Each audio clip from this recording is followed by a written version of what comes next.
সুপ্রিয়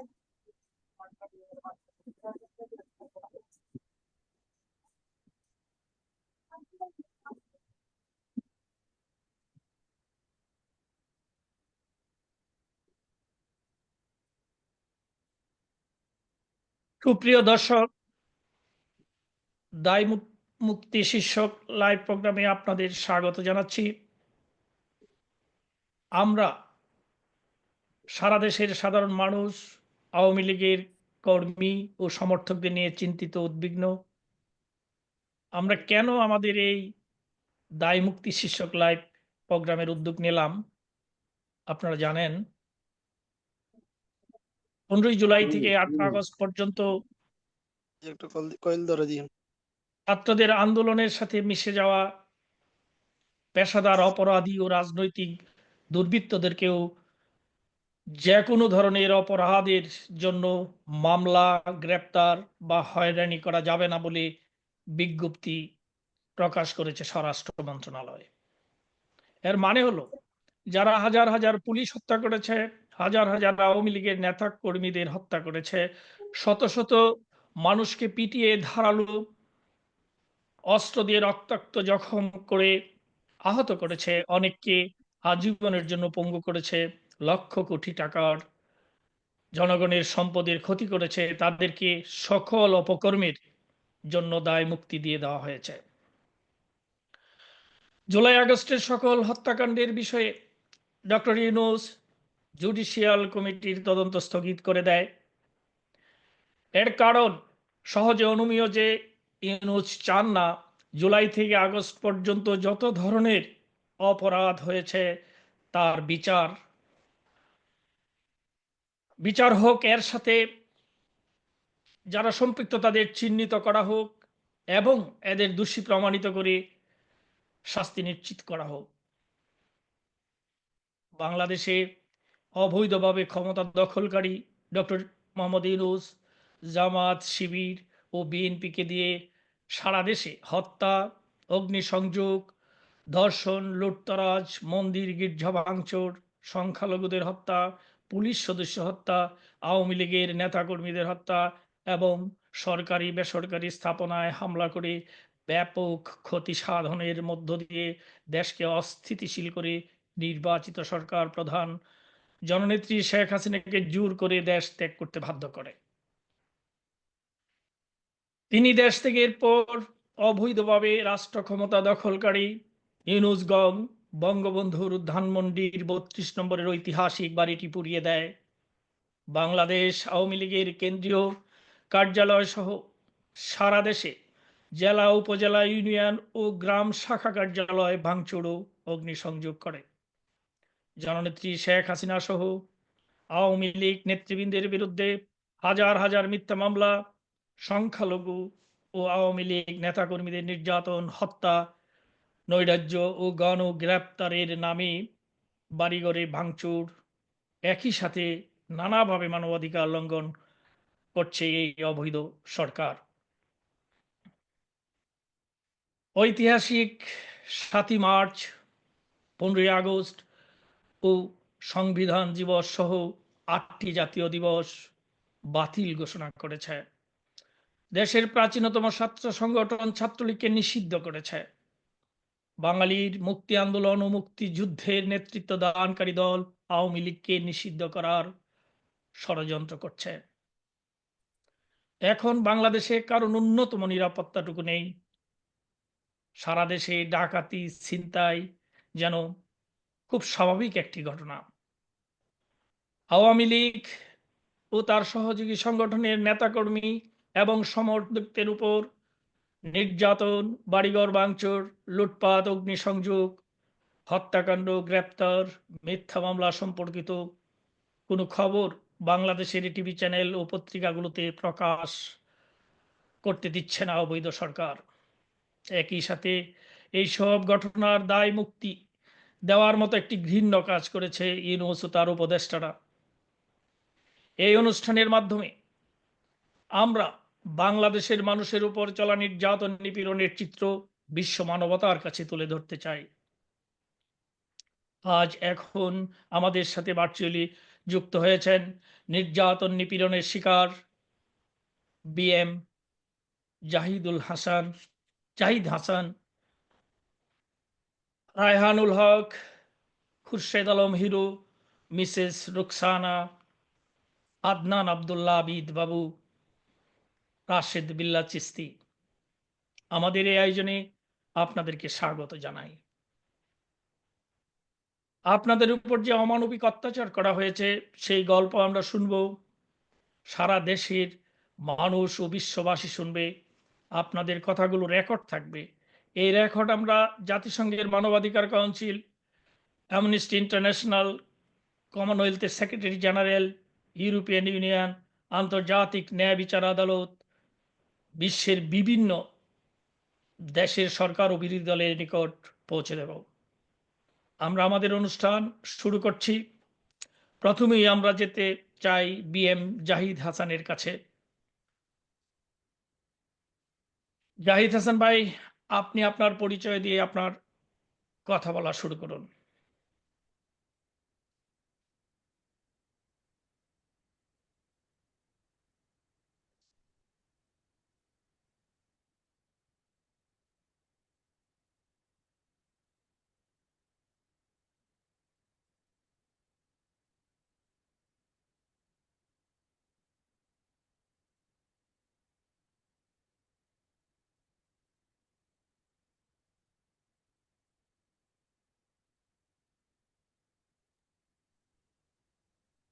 আনমিউট করতে হবে।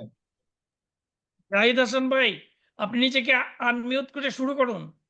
আপনি আপনার নিজের পরিচয় দিয়ে আপনার কথা বলা শুরু করুন। আমি বিএম জাহিদ হাসান, সাবেক সদস্য তুরাগ থানা আওয়ামী লীগ ও সাধারণ সম্পাদক পদপ্রার্থী তুরাগ থানা আওয়ামী লীগ। গত 5ই আগস্ট আমার একটা অনেক কষ্টর মাধ্যমে আমি একটা গাড়ি কিনেছিলাম। আমার সন্তানদের জন্য অনেক, যা বলা খুব বাহুল্য।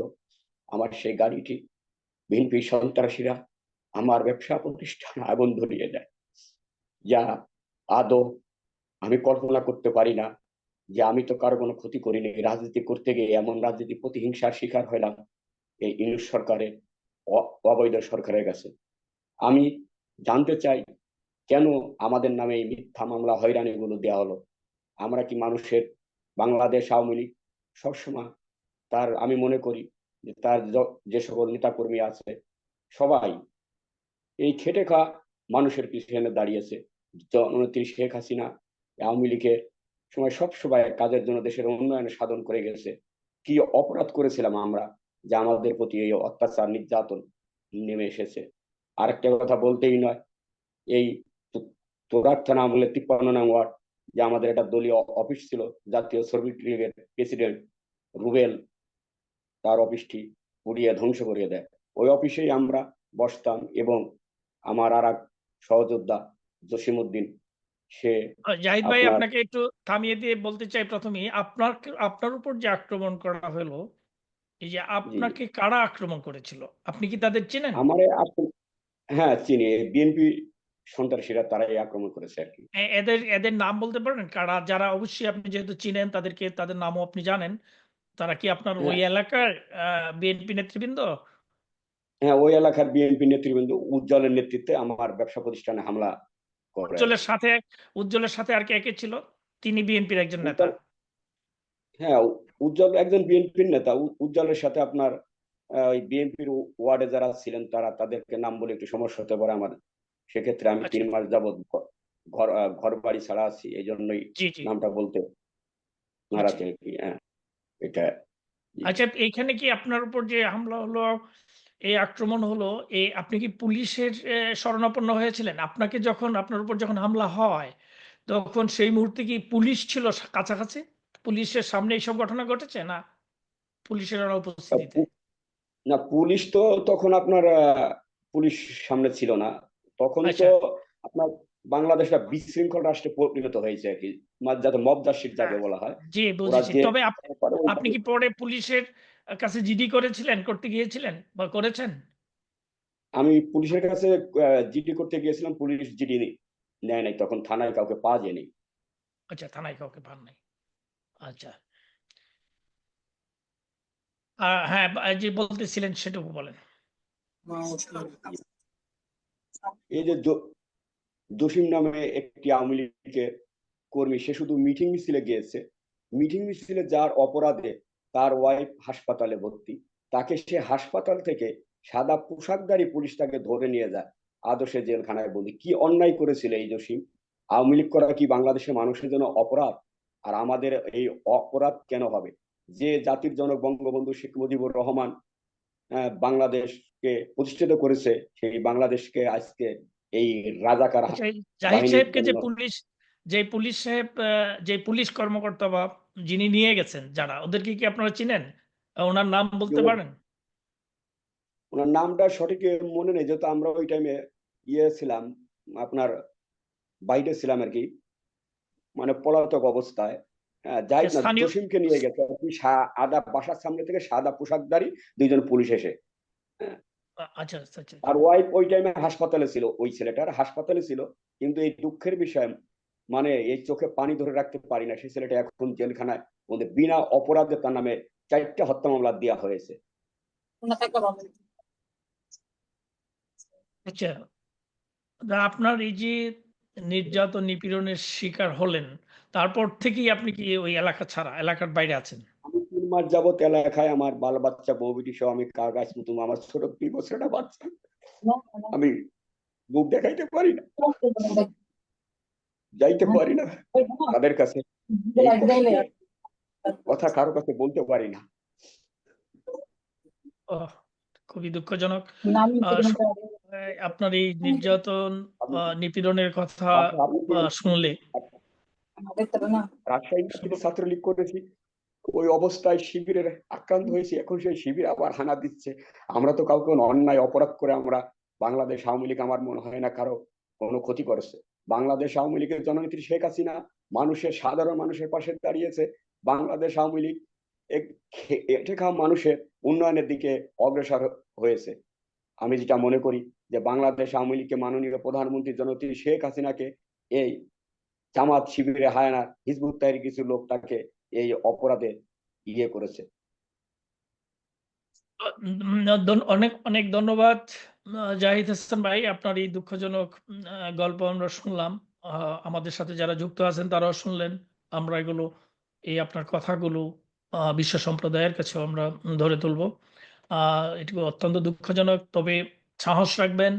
আপনি ইতিমধ্যে দেখতে পাচ্ছেন এই অপশক্তির দল, যাদের দ্বারা আপনি নির্যাতিত নিপীড়িত হয়েছেন, আপনার মতো এমনি হাজারো মানুষ বাংলাদেশে আজকে নির্যাতন নিপীড়নের শিকার হয়েছে, এখনো হচ্ছে।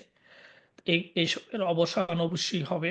আমরা আপনার প্রতি নির্যাতন নিপীড়নের কথা শুনে আমরা নিজেরও ব্যথিত, মর্মাহত। তবে একদিন এসবের বিচার হবে ইনশাল্লাহ। ইনশাল্লাহ। আপনাকে অসংখ্য ধন্যবাদ, আপনি আমাদের সাথেই থাকুন। এবার আমরা কথা বলবো রায়হানুল হকের সঙ্গে। রায়হানুল ভাই, আপনি আপনার পরিচয় দিয়ে বলা শুরু করুন। আসসালামু আলাইকুম দেশবাসীকে। প্রথমে সালাম জানাচ্ছি। আমি মোহাম্মদ রায়হানুল হক। আমার বাসা বগুড়া গাবতলীতে।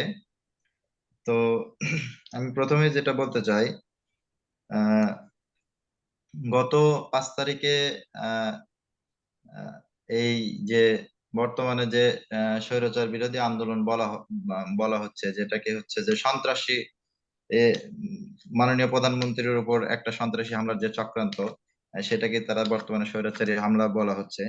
তো ঠিক 5 তারিখে রাত্রে থেকে সাধারণ জনগণ এবং আমাদের উপর এক বিভীষিকাময় সময় চলে আসে। তো আমরা তারপর কিছুদিন কিভাবে যে জীবন যাপন করেছি, এবং গাবতলীর হিন্দু ভাইরা সহ আমরা যারা আওয়ামী লীগের নেতা কর্মী সমর্থক ছিলাম, তাদের উপর যে আহ, যে পাশবিক মানবিক নির্যাতন হয়েছে, আহ, আমি তারও কিছু চিত্র, এবং আমার উপর যে মিথ্যা মামলা, হয়রানিমূলক মামলা করে এতদিন হলো এলাকা ছাড়া করে রাখা হয়েছে, আমি তারও কিছু বিবরণ দিতে চাই। তো গত 5 তারিখে রাতে আহ, আমাদের প্রথমে আমরা বুঝতে পারি আমাদের উপর হামলা হবে। তো আমরা সবাই পরিবার নিয়ে এক এক আত্মীয়র বাসায় সবাই থাকি। তারপরেও আমার দুলাভাই ছিল হচ্ছে যে নৌকা সমর্থিত চেয়ারম্যান, জনগণের ভোটে নির্বাচিত সে আহ, আমাদের এলাকার খুব জনপ্রিয় চেয়ারম্যান। তো তার বাড়িতে আমরা সবাই থাকি এবং তার প্রোটেকশনটা আমরা খুব জরুরি মনে করতেছিলাম। তো তার বাড়িতে থাকা অবস্থাতেও কিছু সন্ত্রাসী তার দোকানে প্রথমে হামলা করে। হামলা করার পরে হামলা করার পর সেখানে এলাকাবাসী তাকে প্রতিহত করে। করার পর সেখান থেকে তারা যায়, আমার দুলাভাইয়ের বড় ভাই তিনি একজন আহ, ভাই, আপনারা সাইডে যেনারা কথা বলতেছেন আপনাদের নিজেদের মিউট করে রাখেন এখন। জি বলুন রায়হানুল ভাই। তিনি একজন তিনি একজন সরকারি প্রাথমিক বিদ্যালয়ের প্রধান শিক্ষক। তার বাড়িতে হামলা হয় এবং তাকে ইট পাটকেল নিক্ষেপ করে আহত করা হয়। সেই সাথে আমরা সেখান থেকেও তারা হামলা করার পরে চলে যায় এবং সেখান থেকে আমার বাড়িতে হামলা হয় আবার। এটা ছিল সম্পূর্ণ প্ল্যান মাফিক যে এক এক করে কার বাড়ির পর কার বাড়ি হামলা করা এই হবে। যে এবং হামলাগুলি, আমাদের বাড়িতে রায়হান ভাই, এই যে হামলা হলো, এই হামলাগুলি কারা করছে? অবশ্যই এই স্থানীয় ওই এলাকারই মানুষজনরা এর সাথে সংশ্লিষ্ট, বা বাইরে থেকে যদি এসে থাকে আপনি কি তাদের চেনেন? হ্যাঁ, আমি চিনি। আহ, হামলা করেছে কিছু সন্ত্রাসী বাহিনী। ওদের নাম তারা কখনো কখনো বিএনপির চরিত্রে রূপ নেয়, তারা কখনো কখনো আওয়ামী লীগ চরিত্রে রূপ নেয়। মানে যখন তারা ক্ষমতায় থাকে তখন তারা তাদের রূপ নিয়ে এলাকায় সন্ত্রাস নৈরাজ্য করে। এবং কিছু বিএনপি সমর্থিত লোকজনও তাদের সাথে একত্রিত হয়ে হামলা করে। তো হচ্ছে এবং আমার বাড়িতে হামলা করে, এলাকাবাসী বাধা দেয়। আমার পাশের সবচেয়ে বড় একটা বিষয় হচ্ছে আমার পাশে আমার এক বন্ধুর বাড়ি, ওর নাম হচ্ছে বন্যা। সে খুবই দরিদ্র একটা ছেলে এবং হচ্ছে তার বাড়িতে দুইটা, সে অসুস্থ। সে হচ্ছে যে এগুলো দেখে বাড়ি থেকে সরে আসে। তার বাড়িতে শুধু ছিল তার হচ্ছে যে ওয়াইফ, তার মা আর ছোট ছোট দুইটা সন্তান। সন্তানদের বয়স, একটার বয়স মনে হয় 5 বছর হবে, একটার বয়স মনে হয় 1-1.5 বছর হবে। আমার সন্তানের বয়সের সমানই ছেলেটার বয়স, আহ 2 বছর সম্ভবত। তো ওর বাড়িতে হামলা করে এমন অবস্থা করে যে ওর হচ্ছে টিনের বাড়ি ঘর সবকিছু একদম ভেঙে চুরে দেয়, মেয়েদেরকে মারধর করে এবং ওর বাড়িতে কিছু টাকা পয়সা ছিল সেগুলো নিয়ে যায়। তো আমি হচ্ছে যে আরো কিছু ঘটনা আপনাদের সামনে তুলে ধরতে চাই। আমাদের হচ্ছে যে বগুড়া আহ গাবতলীতে যে ওইটা, সোনারা ইউনিয়নের। ওই ওই ওইটুকুতে যাওয়ার আগে আপনার কাছ থেকে আমি একটু জানতে চাচ্ছিলাম যে এই যে আপনার যে আক্রমণের শিকার আপনি হলেন, বা যেগুলি যারা বললেন যে এলাকার কিছু সন্ত্রাসী তার সাথে বিএনপির লোকজন সাথে ছিল, ওরা কারা? ওদের নাম যদি একটু বলতেন। আমি আসলে আমার ফ্যামিলি এখনো আমার সন্তান, স্ত্রী, সন্তান বাড়িতে আছে। আমি নিরাপদ বোধ করতেছি না তাদের আচ্ছা নাম বলতে। আচ্ছা আচ্ছা আচ্ছা। ওরা বিএনপির লোক যারা আপনার বাড়িতে বা আপনার বিরূপ সম্পদের উপর আক্রমণ করেছে, তারা বিএনপির লোক, এটা আপনি চিনেন, জানেন। শুধু আপনার হ্যাঁ, নিরাপত্তার প্রশ্নে আপনি এই মুহূর্তে তাদের নাম প্রকাশ করতে ভয় হ্যাঁ, পাচ্ছেন। হয়তো বা আমি আমি হয়তো এতদিন হলেও বাড়ির বাহিরে আছি, হয়তো এখন কিন্তু আমার বাসায় আমার মা আছে বয়স্ক এবং আমার ছোট সন্তান আছে, সাথে আমার ওয়াইফ বাসায় আছে। তাদের উপর যদি কোনো সমস্যা হতে পারে আমি মনে হ্যাঁ করতেছি। হ্যাঁ, আপনার, হ্যাঁ, আমি যতটুকু আপনি এর ভিতরে আপনার প্রাণনাশের বোধহয় হুমকি বা বিভিন্ন রকমের বিভিন্ন কিছু আসছিল, তাই তো? হ্যাঁ, প্রাণনাশের হুমকি আসছিল এবং হচ্ছে যে আমার উপর 6 তারিখে রাত্রেও আমার উপর আক্রমণ হয়। সেখানেও গ্রামবাসী প্রতিহত করে। আমি আসলে, আমার বাবা ছিল ওই এলাকার প্রাক্তন 2-3 দুইবার নির্বাচিত মেম্বার। গ্রামবাসী আমাকে যথেষ্ট ভালোবাসে। 2 বছর আগে আমার বাবা মারা যায়। আমি গ্রামবাসীর যে কোনো বিপদে আপদে নিজেকে বিলিয়ে দেই। আহ, যার কারণে গ্রামবাসী আমাকে প্রচুর ভালোবাসে। তো সেহেতু আহ, সেদিনও আমাকে তারা গ্রামবাসী প্রোটেক্ট করে। আর যেটা বলতে কিছু তথ্যচিত্র আরো তুলে ধরতে চাই, সেটা হচ্ছে যে আমাদের গাবতলীতে পীরগাছা সাবেক পাড়া, ওখানে বৃহৎ একটা হিন্দু সম্প্রদায় বসবাস করে। তো এইটা নিউজে আসছে এবং হচ্ছে যে অনেকেই ফেসবুকে যোগাযোগ মাধ্যমে, সামাজিক যোগাযোগ মাধ্যমে তুলে ধরেছে তাদের উপর যে পাশবিক নির্যাতন হয়েছে। প্রত্যেকটা ঘরে ঘরে যে চাঁদা নেওয়া হয়েছে, মেয়েদের গলা থেকে স্বর্ণের চেন নেওয়া হয়েছে। যারা ওরা কুমার, ওদের হচ্ছে যে যে বাসনপত্র আছে সেগুলো বিক্রি করার ভ্যান এবং হচ্ছে যে গরু সব লুটপাট করা হয়েছে। আমার বোতো চাচা নামে একটা চাচা আছে আমার পাশের গ্রামে, জামিরবাড়িয়া গ্রাম। তার বাড়ি থেকে গরু গরু লুটপাট সহ টাকা পয়সা সোনা দানা লুটপাট করা হয়েছে। আমাদের আটাপাড়া বাজারে আওয়ামী লীগ সমর্থিত তিনজনের দোকানে, একটা খুবই নিরীহ কাপড়ের ব্যবসা করে, তার দোকানে সম্ভবত 5 থেকে 6 লক্ষ টাকার জিনিসপত্র ছিল। সে ওই দোকানটা করে জীবিকা নির্বাহ করে, বাজারে খুব একটা বেশি বেচা কেনা নেই। কিন্তু তার দোকানে একটি সুতাও আপনি পাবেন না, কাপড়ের দোকান অথচ একটু সুতাও আপনি পাবেন না, এরকম পরিস্থিতি করা হয়েছে। আনিসার নামে একজন সারের ডিলার ছিল, তার দোকানে আহ, থেকে প্রায় 20 লক্ষ 25 লক্ষ টাকার মতো মালামাল, এগুলো সব 5 তারিখের ঘটনা। 20 লক্ষ থেকে 25 লক্ষ টাকার মালামাল একদম নিঃস্ব করে দেওয়া হয়। আর একজন আওয়ামী লীগের সমর্থিত কসমেটিকের দোকান ছিল, আহ, তাদের হচ্ছে তার দোকানেও সব তছনছ করে একদম লুটতারাজ করে নিয়ে যাওয়া হয়। এর পরবর্তীতে কিছুদিন আমরা এলাকায় ছিলাম, এলাকার লোকজন ভালোবাসে, আমরা যাই হোক দিনের বেলা একটু বাড়িতে থেকে হয়তো একটু সরাসরি সরে থাকতাম। কিন্তু তার কয়দিন পরে আমাদের উপর 2 দিন পর থেকে আমাদের উপর চাঁদা চাওয়া হয়, প্রাণনাশের হুমকি দেওয়া হয়। সেই সাথে কয়েকদিন পরে আমাদের উপর মিথ্যা মামলা চাপায়া দেওয়া হলো। আমার উপর আচ্ছা, বর্তমানে আমার জানা মতে 2টা মামলা করা হয়েছে। একটা হচ্ছে যে মাননীয় প্রধানমন্ত্রী আমাদের দেশরত্ন বঙ্গবন্ধু কন্যা শেখ হাসিনার সঙ্গে আমাকে একটা মিথ্যা হয়রানিমূলক এই মামলাগুলি কারা করেছে? ওদের কি আপনি চেনেন? এই মামলা, হ্যাঁ, বিএনপি পরিবার থেকে। আমি আমি আদৌ তাকে চিনতাম না, যে মারা গেছে তাকেও চিনতাম না, যে মামলার বাদী তাকেও চিনতাম না। আমি কখনো তাদের সাথে, এবং বলা চলে যে আন্দোলনের মধ্যে আচ্ছা, যে আমার সবসময় আমি বাসায় থাকছি। তো মামলা তো আহ, আপনার পরে হয়েছে। মামলা তো, এই যে মামলাগুলি তো পরে আপনার মামলা দায়ের করছে ওরা।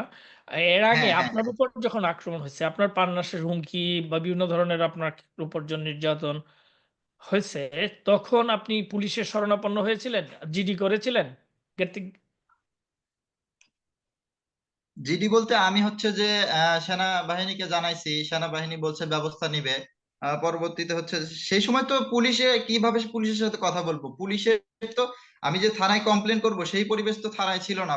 থানার পুলিশরাই তো আপনার তার প্রায় 15-20 দিন আপনার হ্যাঁ, হ্যাঁ, সেনাবাহিনীর হাত পুলিশরা ধরে নিজেরাও, প্রোটেকশন নিয়ে চলেছে। হ্যাঁ, এই অপশক্তির দস্যুদের দ্বারা তো পুলিশরা নিজেরাও নির্যাতিত। পুলিশদের উপর তো তখন পুলিশরা নির্যাতিত, হামলা হচ্ছিল, পুলিশদের হত্যা করা হচ্ছিল। জি, ঠিক, আপনি ঠিক পুলিশদের বলেছেন। হত্যা সেটা সারা বাংলাদেশ কিভাবে পুলিশদের হত্যা করে ঝুলায় রাখা হয়েছে সেটা তো সবাই জানে। জি, আমার জি, জি। পাশের গ্রামের একটা ছেলে পুলিশে চাকরি করত, ওর ওর একদম ওর লাশটা যখন আসছে আমি শুনছি, ওর ফেসটা চেনার মতো উপায় নাই যে ওকে হচ্ছে যেভাবে হত্যা করা হয়েছে, এবং হচ্ছে যে তাকে হচ্ছে যে আহ, মারা হয়েছে, এবং মারার আগে বলা হয়েছে তুমি বাড়িতে ফোন দিয়ে কথা বল। সে বাড়িতে ফোন দিয়ে বলছে যে মা আমার আর বাড়িতে ফেরা হবে না, এটা হয়তো শেষ কথা।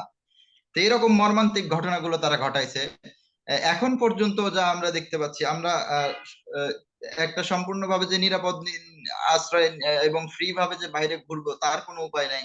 আমাদের দিনরাত 24 ঘন্টা একটা ঘরের মধ্যে থাকতে হয়, কিংবা স্থান হ্যাঁ, পরিবর্তন আপনি করে করে আপনি থাকতে হচ্ছে। আপনি নিরাপত্তার জন্য বাড়ি ছাড়া, বাড়ির থেকে 5 তারিখের পর থেকে আপনি বাড়ি ছেড়ে অন্য জায়গায় আশ্রয় নিয়ে নিজে আছেন। আপনার পরিবার, সন্তান, অন্যরা যারা আছে ওইখানে বাড়িতে, তাদের উপর হুমকি দমকি বা তাদের উপর বিভিন্ন ধরনের অত্যাচার, উম, এগুলি কি চলছে ওখানে, না ওরা ভালো আছে? এখন আপাতত বলা চলে যেহেতু আমরা বাড়িতে নেই, টার্গেট তো আসলে আমরা, তাদেরকে সেভাবে কিছু করা হচ্ছে না। তবে হচ্ছে যে ওই যে আহ, তখনই আমরা তো বাড়ি থেকে সরেছিলাম, বাড়িতে এসে অকথ্য ভাষায় রাতে এসে অকথ্য ভাষায় গালাগালি করছে, যে বের হওয়া শয়তানের বাচ্চারা ইয়েরা আরো অনেক, মানে এই যোগাযোগ মাধ্যমে আসলে ওসব মুখ ইয়ে করা, ওসব ভাষা উচ্চারণ করাও ঠিক না। তো আমাদের মহিলারা, আমরা তখন ফোনে কথা বলতেছি তাদের সাথে, তারা তো ভীত কান্নাকাটি করতেছে। আমরা এখন তাদেরকে আমরাই কিভাবে সান্ত্বনা দেবো এবং তাদেরকে কিভাবে সান্ত্বনা দেবো, এরকম মর্মান্তিক সময় আমাদের গেছে। আরো কিছু কথা সেটা বলতে হচ্ছে, সেটা হচ্ছে যে ধরেন আমাদের উপর মিথ্যা মামলা করা হয়েছে, কিন্তু আমাদের আত্মীয় স্বজন মারা যাচ্ছে। যেরকম ধরেন আমার বোনের হচ্ছে যে শাশুড়ি মারা গেছে, তার হচ্ছে আমার বোন জামাই বাড়িতে আসতে পারেনি, আমরা যাইতে পারিনি, তা আমাদেরকে যাইতে দেওয়া হচ্ছে না, পুলিশ নিয়ে এসে বাজারে রাখা হচ্ছে। দেখা যাচ্ছে আমার ভাইয়ের শ্বশুর মারা গেছে, সেখানে আমরা যাইতে পারতেছি না। আমার স্ত্রী সন্তান অসুস্থ হচ্ছে, তাদেরকে চিকিৎসা করাতে পারতেছি না। এরকম একটা অনিরাপত্তার মধ্যে আমরা বর্তমানে বসবাস করতেছি। আমরা দেখেছি যে কিভাবে হচ্ছে যে আপনার আমি আমরা একটা এমপির নাম উল্লেখ করে একটু বলতে চাই, 1 মিনিট একটু।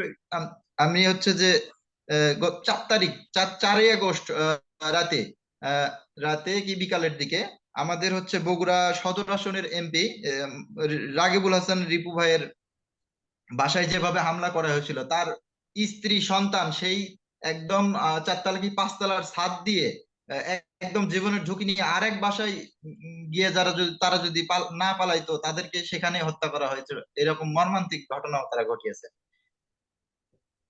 আপনাকে অসংখ্য ধন্যবাদ। আপনার এই বেদনা বিধুর গল্প আমরা শুনলাম, আমাদের সাথে যারা যুক্ত আছেন তারাও শুনলেন। তো এই সবের বিচার একদিন হবে বাংলাদেশে অবশ্যই। আপনি আমাদের সাথেই থাকুন। আমরা এখন যাব আরেকজনের কাছে, যিনি খুরশেদ আলম হিরু। হিরু ভাই, আপনি আপনার পরিচয় দিয়ে আপনার বলা শুরু করুন। হিরু ভাই, নিজেকে আনমিউট করুন।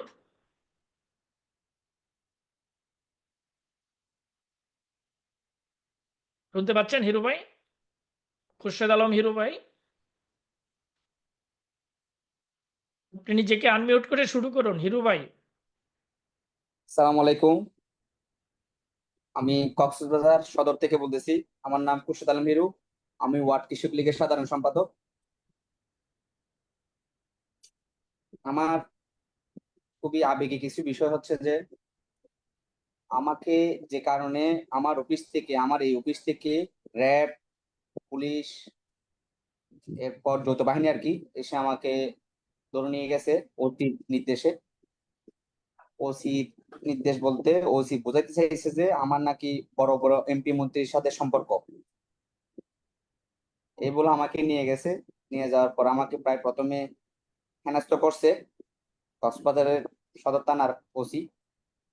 ও আমাকে ধমকি টমকি দেওয়া শুরু করলো। এরপর বলতেছে আওয়ামী লীগের কয়েকটা নেতার নাম বলো, বর্তমান যে আচ্ছা, ওই আছে ওসি সাহেব, এরকম নেতার নাম বলো। কক্সবাজারের সদর থানার ওসি সাহেবের নাম বলতে পারেন? নামটা আমার সঠিক জানা নাই, ভুলে গেছি আর কি। নামটা ছিল, উনি বিএনপি করতো, ছাত্র দল করতো। বর্তমান আচ্ছা, যিনি আছে উনি ছাত্র দল করতো। তিনি এখনো কি ওই কক্সবাজার ওই সদর থানায় আছেন? সদর থানায় আছেন, হ্যাঁ। আচ্ছা, বলুন। এরপর আমাকে কয়েকটা নেতা কর্মী ধরিয়ে দেওয়ার জন্য বলে। আমি বলতেছি কেন নেতা কর্মী ধরাই দিব, এমন কি অপরাধ, আর আমার অপরাধটা কি? ওরা বলতেছে উপরের নির্দেশ, সমন্বয়কের নির্দেশ, অর্থাৎ ছাত্র সমন্বয়করা নাকি ওদেরকে চাপ সৃষ্টি করতেছে যে আওয়ামী লীগ কর্মী হোক, যে আওয়ামী লীগ মিছিলে মিটিং এ গেছে এরকম হোক, যা এরকম হোক না কেন, এদেরকে গ্রেফতার করো, এদেরকে ধরো। এই বলে ওসি আমার সাথে 5 মিনিট কথা বলছে। এরপর ওসি আমাকে আর সময় দেয় নাই। পরে একটা এসআই, নূর মোহাম্মদ নামে এসআই, ও নূর মোহাম্মদ, আরেকজন নাম ছিল আপনার শাহনওয়াজ। এরা 5 আগস্টের ঘটনায়, ঘটনায় আগেতে পুলিশের যেটা থানা থেকে আত্মসাৎ হয়েছিল, লুটপাট হয়েছিল, ও আমাদেরকে ফোন দিয়ে ওরা সহায়তা চাইছিল। আমরা আমি আমার টিম নিয়ে, আমার বন্ধু বান্ধব নিয়ে ওকে আমি যেভাবে পারছি সহায়তা করছি। এরপরে এসে ওদের যেগুলো মালামাল লুটপাট হয়েছে পুলিশ থেকে, মানে পুলিশ সদর থেকে, পুলিশ সুপার থেকে, পরে এসে ওই থানা থেকে মোটরসাইকেল, ওদের আরো অনেক আসবাবপত্র চুরি হয়েছে। ওগুলো আমি আমার টিম অর্থাৎ কৃষক লীগের পক্ষ থেকে, কক্সবাজার কৃষক লীগের পক্ষ থেকে আমরা নিজে দাঁড়িয়ে, যারা বিএনপি টাইপের বা ছাত্র টাইপের বা যারা কক্সবাজারে সবসময় ক্রাইম নিয়ে থাকতো, ক্রাইম নিয়ে চলাফেরা করতো, ওদের বাসায় বাসায় গিয়ে, ওদের এলাকা এলাকায় গিয়ে আমরা ওদের জিনিসগুলো উদ্ধার করে দিছি পুলিশের। আচ্ছা, কেননা কেননা করছি, ওরা আমাদেরকে বলছে, পুলিশরা বলছে যে ভাইয়া আমাদের একটা হেল্প করেন। এরপরেও ওই এসআই আমাকে বলতেছে ভাইয়া আমাদের সমন্বয়করা আমাদেরকে চাপ সৃষ্টি করতেছে, আপনাদের পুরো কক্সবাজার অভিযান চলতেছে, কাউকে রেহা দেওয়া হবে না। সে যত বড় নেতা হোক হোক বা না হোক, সে ভালো মানুষ হলেও তাকে গ্রেফতার করতে হবে। সে আওয়ামী লীগ কর্মী, আওয়ামী লীগ করছে বা শেখ হাসিনার নাম করছে বা দেশের উন্নয়ন হয়েছে এমন যদি নামও উচ্চারণ করে, তাকে গ্রেফতার করা হবে। আমি অবাক, এ কথা শোনার পর আমি আর কিছু বলি নাই। পরে আমাকে ওরা একটা মামলায়, যে মামলায় আমাকে আসামি করা হয়েছে, ওই মামলার সাথে আমার কোনো সম্পর্কই নাই। আমি হচ্ছে সদরে। আমাকে মামলা দেওয়া হয়েছে সদর উপজেলা, যেভাবে পিএম কালী উপজেলার মামলা, মানে ইয়ার মামলা আর কি, পিএম কালীর একজন চেয়ারম্যানের মামলায় আমাকে আসামি করছে। আচ্ছা, আপনার বিরুদ্ধে মামলা দায়ের করলো কারা? মামলা দায়ের করলো পুলিশ, সদর থানা। আচ্ছা, থানার পুলিশ বাদী হয়ে আপনার বিরুদ্ধে মামলা করছে। বিয়া আচ্ছা, করছে মারামারি, মানে বাংসুর মারামারি বলে, যে একটা আমাকে যে মামলাটা করা হয়েছে 622, ও মামলাটা হচ্ছে একটা চেয়ারম্যানকে, উপজেলা চেয়ারম্যানকে পুলিশ ধরে নিয়ে আসছে। ওখানেও ছাত্র সমন্বয়করা কি করছে, ওই চেয়ারম্যানকে মারার জন্য যখন থানায় গেছে, থানায় গিয়ে হেস্তাহেস্তি শুরু করে দিছে, তখন উল্টা পুলিশকেও মারছে কারা, ছাত্ররা, সমন্বয়করা। আরো কিছু আচ্ছা, বিএনপি পন্থী কিছু লোক ছিল, জামাতপন্থী কিছু লোক ছিল, আমরা সিসিটিভি ক্যামেরায় দেখছি আর কি। ওই পয়েন্টে আচ্ছা, ওই লোকগুলাই পুলিশকে মারছে, তারপর ওই আসামিকে ছিনিয়ে নেওয়ার জন্য চাইছিল। কিন্তু মামলাটা হয়েছে উল্টা আওয়ামী লীগের বিরুদ্ধে, আচ্ছা, মানে আচ্ছা, আমাদের মারছে বিরুদ্ধে। ওরা, হ্যাঁ, সমন্বয়ক তথাকথিত এই সমন্বয় ওরা মারছে, মামলা ওরা দিছে মারছে, আপনাদের। মামলা দিছে আমাদেরকে। পুলিশ, মানে পুলিশ অপারিক, পুলিশকে আমরা জিজ্ঞেস করলে বলবে আমরা অপারিক। তা আমি বলতেছি এটা কি ভাই গণতন্ত্র দেশের, এটা কি রুলসে পড়ে? আচ্ছা যাক, এরপরে আমাকে মামলা দিয়ে আমাকে ওই জেলে প্রেরণ করলো। আচ্ছা, আচ্ছা, আপনাকে যে পুলিশকে যখন আপনারা জিজ্ঞেস করলেন যে মারছে ওরা, মামলা দিল আমাদের নামে, আমরা দ্বারের কাছে নাই, আমরা এমনি মানে আত্মরক্ষার্থে দূরে সরে আসছি, তাহলে আমাদের নামে দিলেন যে, তো যে আমরা অপারক, তখন পুলিশ বলে নাই যে ওরা কার নির্দেশে এইটা করছে? হ্যাঁ হ্যাঁ, ওরা তাদের বলে বলছে নাই যে আমার পরিচয় যে একাই ও। হ্যাঁ, ও বলছে সমন্বয়ক, যে আচ্ছা, এখানে আচ্ছা, বাংলাদেশে বিশেষ করে কক্সবাজারে সমন্বয়ক বলে এই রিক্সা ড্রাইভার, টমটম ড্রাইভার, ছোট ছোট বড় কর্মজীবী, ব্যবসায়ীজীবী, সব জায়গা থেকে চাঁদাবাজি, এমনকি ওরা ওদের একটা পাওয়ার সমন্বয়ক 4-5 জন লোক থাকবে, কোনো কিছু বললে আওয়ামী লীগ বলে ওদেরকে গায়ে হাত তোলে এই সমন্বয়করা। এই আচ্ছা, সমন্বয়ক বলে আর কি, ওগুলো হচ্ছে সম্পূর্ণ রোহিঙ্গা, এবং দ্বিতীয় কথা হচ্ছে অস্থায়ী লোক, স্থায়ী লোক না। আচ্ছা, কয়েকটা ওরা স্থায়ী লোক ওরা আছে, চা- এমপি ওরা কতগুলো চাঁদাবাজি, আছে। ওরা সকল মহলে হ্যাঁ ওরা চাঁদাবাজি করতেছে। হ্যাঁ, আমার কাছে জানতে চাইছে। তো শুনেন, পরে এ বলে আমাকে মানে আমার এসআই আপনার আমাকে কাছে বলছে যে এটা, চাঁদা, পরে আপনার আমাকে কাছে মামলা দিয়ে যারা দিল। চাঁদা চাইলো, যে চাঁদা চাইলো, তার নাম কি আপনি জানেন? সে, তার পরিচয়? হ্যাঁ, নাজুলাই, আপ- বুঝতেছি না। আপনার কাছে যিনি চাঁদা চাইলেন বা চাঁদা নেওয়ার চেষ্টা করলেন, তিনি আহ, তাকে কি আপনি চিনেন? তার নাম জানেন? হ্যাঁ, নাম জানি, চিনি, তবে আমি আমার নিরাপত্তার স্বার্থে নামটা বলতে পারতেছি না আর কি। তবে আমি ওকে ঘৃণা করতে পারি, ওই যে প্রকাশ্যে ঘৃণা করতে পারি, কিন্তু ওর নামটা বলতে পারতেছি না। পরে আমার জন্য ও একটা প্রুফ নিয়ে বা আমাকে আক্রমণ করার জন্য বা আমার ফ্যামিলিকে ইয়া করার জন্য, কারণ একটা সদর থানাই বলতেছে আমরা নিরাপত্তা দিতে পারতেছি না, এজন্য আমি এটা একটু সিক্রেট রাখতেছি আর না, কি। আমি এটা এই কারণেই বলতেছিলাম, মানে আপনার কাছে, মানে আপনি যার কাছে আছেন তা না, আপনি, আপনার কাছে যারা চাঁদা চাইছে, চাঁদা নেওয়ার চেষ্টা করছে, জানি না আপনি চাঁদা দিচ্ছেন কিনা, তো সেই ক্ষেত্রে ওই মানুষগুলি কি আপনার পরিচিত? আর কি তথাকথিত ওই সমন্বয়ক বা জমাত অন্য কোনো সংগঠনের জমাতপন্থী, মানুষ? হ্যাঁ সংগঠনের মানুষ। আচ্ছা, এরা কোন সংগঠনের সাথে জড়িত? জামাত ইসলাম। আচ্ছা, জামাতে ইসলাম। গুড। এটাই ওরা জানতে আগে কি ছিল। করতো, আওয়ামী লীগের আমলে ওরা সাংবাদিক পোস্ট নিয়ে চলাফেরা করতো। এখন যখন আওয়ামী লীগ নাই বা আমাদের সরকার নাই, এখন তারা জমাত, বড় পরিচয় জমাত দেয়। আমরা কিন্তু আমাদের দলের নেতা কর্মীদেরকে অনেকবার বলতাম, এরা হচ্ছে, দেখেন এরা আমাদের নামে বিভ্রান্ত করতেছে, এরা সাংবাদিকের পোস্ট ব্যবহার করতেছে, এটা বলে ওরা গোপন থাকতো। এই জামাতগুলো মূল গোপনতার কারণ হচ্ছে ওরা সাংবাদিক ছিল। আচ্ছা, আচ্ছা, আচ্ছা, আচ্ছা। মানে তারা তখন, যখন মানে ৫ই আগস্টের আগে তাদের পরিচয় ছিল, আপনারা সবাই জানতেন, এলাকাবাসী জানতো যে তারা সাংবাদিক। তারা যে মানে হ্যাঁ জামাত রাইট। শিবিরের সাথে তাদের সংশ্লিষ্টতা বা তারা লোক মানে ওই দলের মানুষ, এটার পরিচয় আপনারা জানতেন না নাকি? জানতেন না, হ্যাঁ স্বাভাবিক, পাবলিক জানতো না, আমরা জানতাম, যারা আমরা পলিটিক্স করতাম, ওরা সবসময় যখন একটা সরকারের ভিডিও তুলে ধরতো, ওটাকে সুন্দর করে রিপ্রেজেন্টেশন করে ফেসবুক ওদের স্টোরিতে ওদের তুলে নাম, ধরতো, তখন আমরা ওদের বুঝতে পারতাম। ওদের নাম কি বলা যাবে বা? নাম দুই চারজন মুষ্টি কয়েকটা নাম বলা যাবে, সবগুলো বলেন, বলা যাবে না, কয়েকটা বলা যাবে। যে বলেন তার থেকে যে চাঁদাটা চাইছে ওর নামটা বলতে পারি আমি। ও বলেন। আমাদের কক্সবাজারে একটা ঘটনা ঘটছিল, যেটা গোপালগঞ্জে ঘটছিল।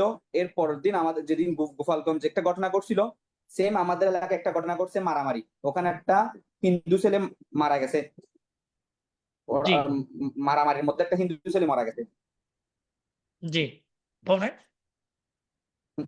ওই ঘটনায় কেন্দ্র করে আমার কাছ থেকে ওরা চাঁদা চাইছেন, ওই জমাতের, যেটা ওর নাম হচ্ছে সিকান্দর আবু জাফর হিরো। আচ্ছা, সেকান্দর আবু জাফর হিরো। ও আচ্ছা আমার কাছ থেকে ওরা একটা পাইকনাকে ফাটাইয়ে বলতেছে, অনেক আওয়ামী লীগ নাই, 15 বছর খাইছস, এবার চাঁদা দেওয়া শুরু কর, নাহলে দোকান করতে দিব না, ভাঙচুর করব, লুটপাট করব। আচ্ছা আচ্ছা আচ্ছা আচ্ছা। বলে এই বলে আমাকে ইয়ে করছে। এরপরে এসে আমার কাছে এখন বর্তমান যে মেসেজ গুলো আছে, এটা হচ্ছে আমরা ইয়াং জেনারেশন, আমরা মনে প্রাণে আওয়ামী লীগ বঙ্গবন্ধুর সংগঠনকে ভালোবাসি, শেখ হাসিনার সংগঠনকে ভালোবাসি। এটা মনে প্রাণে, আমাদেরকে আওয়ামী লীগ কি দিবে কি দিবে না এটা আমরা চিন্তা করি না। আমরা চিন্তা করি সবসময় যেটা সৎ, যেটা দেশের উন্নত, যেটা জাতির জন্য কাম্য, আমরা এটাকেই সবসময় মনে প্রাণে লালন পালন করি। পরে এসে আমার কাছে যে মেসেজটা আছে, এটা হচ্ছে এখন বর্তমান এই মাসে আর কি, নভেম্বর মাসে আমাদের কক্সবাজারে মাননীয় প্রধানমন্ত্রী একটা আশ্রয় প্রকল্প বাস্তবায়ন করছে। জি আপনারা সবাই হয়তো জানেন, এই প্রকল্পে বর্তমান এই জামাত বিএনপি অতি প্রভাব খাটাচ্ছে। এমনকি যে মানুষগুলোকে আশ্রয় প্রকল্পতে পুনর্বাসন করছে, এদের কতগুলো এখানে জায়গা ছিল, ঘর বাড়ি ছিল কক্সবাজারে, খাস জায়গায়। ওরা ওইগুলো দখল করতেছে এখন বিএনপি। এগুলো দখল করে মানুষের কাছ থেকে টাকা দিয়ে বিক্রি করতেছে, 10,000, 50,000, 20,000। এই বর্তমান বিএনপি এই কাজটা করতেছে কক্সবাজারে, তাও আচ্ছা আবার আশ্রয় প্রকল্পের সাইডে, অর্থাৎ এয়ারপোর্টের আন্তর্জাতিক যেটা এয়ারপোর্ট ছিল, এয়ারপোর্ট গেছানো যে জায়গাটা আছে, ওখানে ওরা এখন বর্তমান এই বিজনেসটা করতেছে বিএনপি। আচ্ছা। ওইখানকার যারা এই নেতৃত্ব দিচ্ছে, যারা সামনে থেকে এই কাজগুলি করছে, ওদের নাম বলতে পারেন? নাম বলতে পারে, এটা কি সিক্রেট থাকবে? না, আপনি তো এখন লাইফে আছেন, তো সিক্রেট থাকার তো আমি চাচ্ছি অবকাশই নেই। হ্যাঁ, আমি চাচ্ছি ওই বিষয়টি সিক্রেট রাখতে, কেননা আমার আচ্ছা আমার ঠিক আমার আছে। আরে আমার আমার আমার আমি একটা আমার প্রশ্ন, ফ্যামিলিকে নিয়ে এই ভয় যে পাচ্ছি। আপনার, এই যে আপনার সাথে এত কিছু ঘটে গেল, আপনার উপর, হুম, আপনাদের পরিবারের উপর, বা আপনার অন্য অন্য হ্যাঁ, জায়গায় যা বললেন, তো সেই ক্ষেত্রে আপনি যখন সেই মুহূর্তটা পুলিশ ছিল না, মানে পুলিশের উপরই অত্যাচার চলছিল, পুলিশকে হত্যা করা হচ্ছিল, এর পরবর্তী পর্যায়ে আপনি কি চেষ্টা করছেন জিডি করতে, বা কোনোভাবে এই ঘটনাগুলো জিডি করে মোটামুটি ভাবে একটা অবস্থানে থাকা? একটা সময় জিডি করা থাকলে যে সুবিধাটা হয়, পরবর্তী পর্যায়ে এই কেসগুলি নিয়ে, এখন তো সম্ভব না, ওরা করতে দেবে না, কিন্তু আপনি কি জিডি করার, পুলিশের শরণাপন্ন হওয়ার চেষ্টা না, না, করছিলেন পরবর্তী পর্যায়ে, যখন পুলিশ তাদের স্টেশনে আসছে, শুরু হয়েছে আমি তাদের? কোনোভাবে না, আমি আমি আমি বর্তমান কক্সবাজারের যে অবস্থান, কোনো আওয়ামী লীগ পন্থী বা আওয়ামী লীগের নামে যারা মামলা খাইছে, এরা কোনোভাবে কেউ থানাতে বা ইয়াতে কোনো মানে সরকারি কোনো ইয়াতে সহায়তা চাইতে পারতেছে না, চাইতে গেলে উল্টাও হয়রানির শিকার। ওই পুলিশ হ্যাঁ প্রশাসন হ্যাঁ, আরো অবশ্যই। বলতেছে টাকা অলরেডি আমাদের নাম্বার গুলো টেকিং এ দেওয়া হয়েছে, যে সমন্বয়করা আমাদেরকে মাঝে মাঝে ফোন দিয়ে বলে, ভালো হয়ে যা, আওয়ামী লীগের পেজে একটা লাইক দিতে পারি না, কোনো একটা সত্য কথা তুলে ধরতে পারি না, তুলে ধরলে আমাদেরকে ফোন করে বলে ভালো হয়ে যা, এখনো কেন তোদের মা পালাইছে, তোদের আফা পালাইছে, এভাবে আমাদেরকে হুমকি টুমকি দিচ্ছে। কোনো কিছু যারা আমরা ফোন করে, অপারি। যারা ফোন করে তাদেরকে কি আপনারা চিনেন? ওদের কি আপনাদের এলাকার আহ, ম- ওরা এলাকায় থাকে না হ্যাঁ, বাইরে থেকে ফোন করে? মানে অন্য এলাকার মানুষ, তারা কি আপনার পরিচিত? বিশেষ করে হ্যাঁ, বিশেষ করে আমার পরিচিত না, বিশেষ করে এলাকায় থাকে। আর অনেকেই বাইরে, অনেকেই বাইরে, অনেকেই আবার এলাকায় থাকে, যারা জামাত বিএনপি পন্থী ওরাই আর জি। কি। খোরশেদ আলম, হিরো ভাই, আপনাকে ধন্যবাদ। আপনি আপনার এই নির্যাতন নিপীড়নের আমি আমি নজরুল ইসলাম ভাই, আমি আমার বিষয়টা বললাম না, কেননা আমি আমি দেশকে ভালোবাসি, হয়তো আওয়ামী লীগকে ভালোবাসি। ধন্যবাদ আপনাকে। আপনি আমাদের সাথে থাকুন। আমি এখন যাচ্ছি আমাদের মিসেস রুকসানা আপার কাছে। আলহামদুলিল্লাহ, তিনি আমার টিন সার্টিফিকেট, আইকর সার্টিফিকেট, ট্রেড লাইসেন্স, আমি সবকিছু দিয়ে ব্যবসা করে আছি। কিন্তু এরপরও আমি আমার ব্যবসায় সেফ না। আমি একজন ব্যবসায়ী হিসেবে আমি সেফ না। আমাকে আ- ধমকি হুমকি অনেক কিছু দিচ্ছে। এই দুমকি হুমকির অবসান হবে দ্রুতই। এই সব কিছুর এই যে অন্যায় অবিচার যা আপনার উপর হচ্ছে, দেশে আইন এই মুহূর্তে তারা করতে দিচ্ছে না, কিন্তু এই সব তো সবসময় এই অন্ধকার থাকবে না, অবশ্যই অন্ধকার কেটে যাবে। এই সব কিছুর বিচার হবে বাংলাদেশে, এতে কোনো আল্লাহ সন্দেহ হবে নাই। ইনশাল্লাহ। আমাদের মনোবল হারাবেন না, মন দৃঢ় রাখুন। আপনার জন্য অনেক অনেক শুভকামনা রইল, আপনার পরিবারের জন্য। তো এখন ভাই, এই মুহূর্তে আমরা আরেকটা কথা বিষয়, বলবো, আমরা এই মুহূর্তে আমরা আমরা কথা আপনাদের কাছ বলবো। থেকে যতটুকু সাপোর্ট পাচ্ছি। হ্যাঁ, আরেকটা ধন্যবাদ বিষয়, আপনাকে। একটা মিনিট। আপনি আমাদের সাথেই থাকুন, খুরশেদ আলম ভাই। এক আমরা এখন এক মিনিট। কথা শুনবো মিসেস রুকসানা আপার কাছ থেকে। অপশক্তির দূষররা তার স্বামীকে নির্মমভাবে খুন করেছে আমরা যতটুকু জানি। রুকসানা আপা, আপনি আপনার কথা বলুন। আসসালামু আলাইকুম।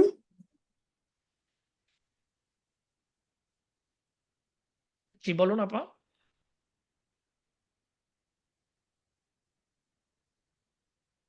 আমি মিসেস রোকসানা।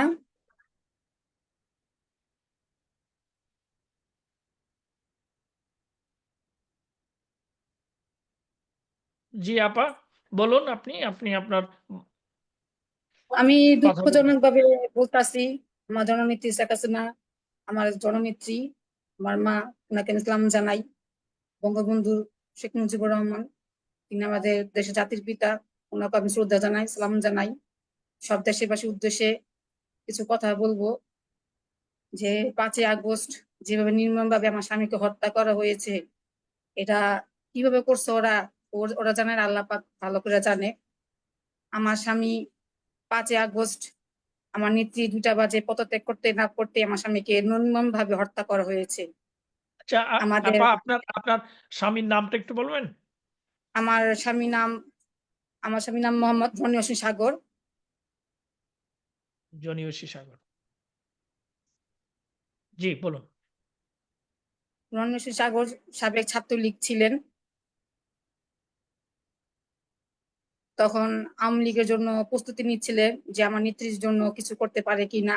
সব প্রস্তুতি নেওয়া ছিল, দল টল সবাই সবকিছু নিয়ে এই সংগঠন নিয়ে দাঁড়ানো ছিল। ওই মুহূর্তেই বিএনপি লোকজন জামায়াত মিলে ধাওয়া দেয় আমার হাজবেন্ডকে। ধাওয়া দেওয়ার পর থেকে এক পর্যায়ে একটা রুমে আমার হাজবেন্ড ওখানে ছিল। ওখান থেকে এক বিএনপি কতজন যেয়ে আমার হাজবেন্ডকে ওখান থেকে ধাওয়া দিয়ে আরেক স্থানে নিয়ে যেয়ে ওখানে মেরে ফেলা হয়। নির্মম ভাবে আমার হাজবেন্ডকে মারা ফেলা হয়েছে। বিএনপি, জামাত, তারপর ছাত্র দল, সব সংগঠন মিলেই মানে ঘটনাটা ঘটাইছে। আমাদের ব্যবসা বাণিজ্য সবকিছু আচ্ছা আপা, লুটপাট করে ফেলাইছে। আপা আমি আপনাকে এখানে থামিয়ে একটু জানতে চাই যে যখন এই হত্যাকাণ্ডটি সংগঠিত হয়, সেই মুহূর্তে তো আপনি কি প্রত্যক্ষদর্শী বা কাছাকাছি ছিলেন? কাছাকাছি ছিলেন? হুম। যখন এই হত্যাকাণ্ডটি সংগঠিত হয়, আপনার স্বামীকে যখন হত্যা করা হয়, সেই মুহূর্তে আপনি কোথায় ছিলেন? আপনি কি ওই এলাকায় কাছাকাছি ছিলাম, ছিলেন? আমার রুমে ছিলাম আমি আমার। আচ্ছা, আপনার মানে ওইখানেই ছিলেন, ওইখান থেকে আপনাদের সামনে থেকে নিয়ে গেছে নাকি? হ্যাঁ, আমাদের সামনে থেকে ধাওয়া দেওয়া হয়েছে, আমার হাজবেন্ডকে ধাওয়া দেওয়া হয়েছে, রাম চাপাতি দেওয়া দিয়ে ধাওয়া দেওয়া হয়েছে। আচ্ছা, ওরা কারা ছিল? এই যে চাপাতি সহ যারা আপনার হাজবেন্ডের উপর উদ্যত হইয়া তাকে দাওয়াত দিয়ে এখান থেকে বের করে নিয়ে গেল, উনি প্রাণ বাঁচাতে এখান থেকে বেরিয়ে গেলেন, ওরা কারা? হুম। এই আক্রমণকারীরা এই চাপাতিওয়ালা? আক্রমণকারীরা তারা ছিল বিএনপি, জামাত জামায়াত বিএনপি দুই পক্ষের থেকে দুই গ্রুপ অ্যাটাক করে, দুই সাইড থেকে আসে। আচ্ছা, জয় দুই এই সাইড, দুই পক্ষ, দুই গ্রুপ, হ্যাঁ, বলতে পারেন দুই দুই দল পক্ষ গ্রুপ একসাথে আছে মিলে দুই অ্যাটাক করে। দেশের লোকজন। ওরা কারা? ওদের কি আপনারা চিনেন? ওরা কি ও স্থানীয় বা হ্যাঁ ওদের চিনি, নাম হ্যাঁ চিনি, ওখানে থাকে চিনি, কিন্তু আমি নাম ফেস করতে চাচ্ছি না, নাম ফেস করলে আমার রিস্ক, তার জন্য আমি নাম ফেস করবো না। কিন্তু আচ্ছা আচ্ছা, বিএনপি আপনি ছিল, তাদেরকে জামায়াত ছিল। তাদেরকে চিনেন, জানেন? হ্যাঁ, অবশ্যই চিনি। চিনি আচ্ছা। চিনি। এই হত্যাকাণ্ডের আপনি কি পুলিশের শরণাপন্ন হয়েছিলেন? এটা ওই যে ৫ তারিখ সেই সময় ধর পুলিশ পুলিশের শরণাপন্ন নিতে পারি না, আমাদের হুমকি টুমকি দিতে আছে, হুমকি টুমকি দেওয়ার পর তো রাখতেই আছে, আমরা কিভাবে যাব? মানে মিনিটে মিনিটে ফোন দেয়, হুমকি দেয়, মিনিটে মিনিটে বলে যে হুমকে কোথায় যাবি, তোদের তো কোনো ক্ষমতা নাই, কিছু নাই, তোদের নেত্রী নাই, তোদের কোনো দল ক্ষমতা নাই, তোদের কোনো কিছু নাই, তোরা এই মুহূর্তে যাবি কিছু করবি, আমার একটা ছেলে আছে রিক্স, তার জন্য আমরা কোথায় যেতে পারিনি। আচ্ছা, আচ্ছা, আচ্ছা। আচ্ছা, যেটা বলতে চাচ্ছিলেন বলুন। পরে আপনার স্বামীকে তারা ওই এখান থেকে দাওয়াত দিয়ে অন্য জায়গায় নিয়ে সেখানে তাকে হত্যা করছে। না, ওরা ধাওয়া দিছে, ধাওয়া দেওয়ার পর আমার হাজবেন্ড একটা রুমে যায় আত্মগোপন করে। তো ওখানেও আচ্ছা, ওরা জেনে ফেলিছে যে আমার হাজবেন্ড ওই রুমের ভিতরে ছিল।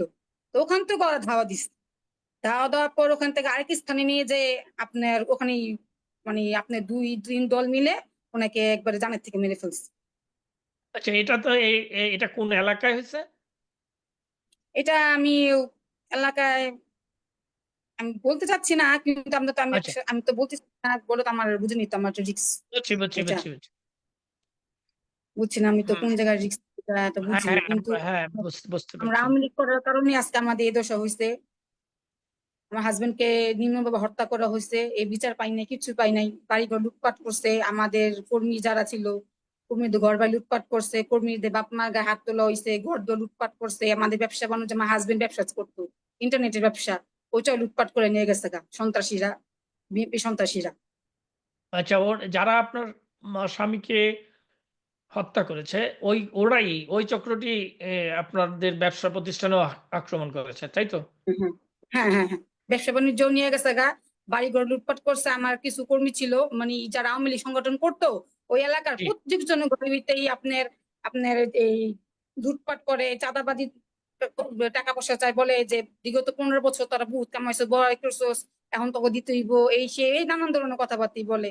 তার জন্য ওখান থেকে আমি চলে আসছি, আমাদের কিছু ওখানে লোকজন আছে, তারপর ওরা মানে ভয় আতঙ্কে সবাই আমরা আতঙ্কের ভিতরে আছি, এখন আতঙ্কের ভিতরে আছি, মানে আতঙ্ক ছাড়া কোনো কিছুই নেই, কারণ প্রতি মুহূর্তে মুহূর্তে আমাদের জানের ভয়। আচ্ছা, এখনো হুমকি দুমকি আছে আপনাদের কাছ থেকে? কি বিভিন্ন ভাবে এই সন্ত্রাসীরা চাঁদা টাদা চাচ্ছে, বা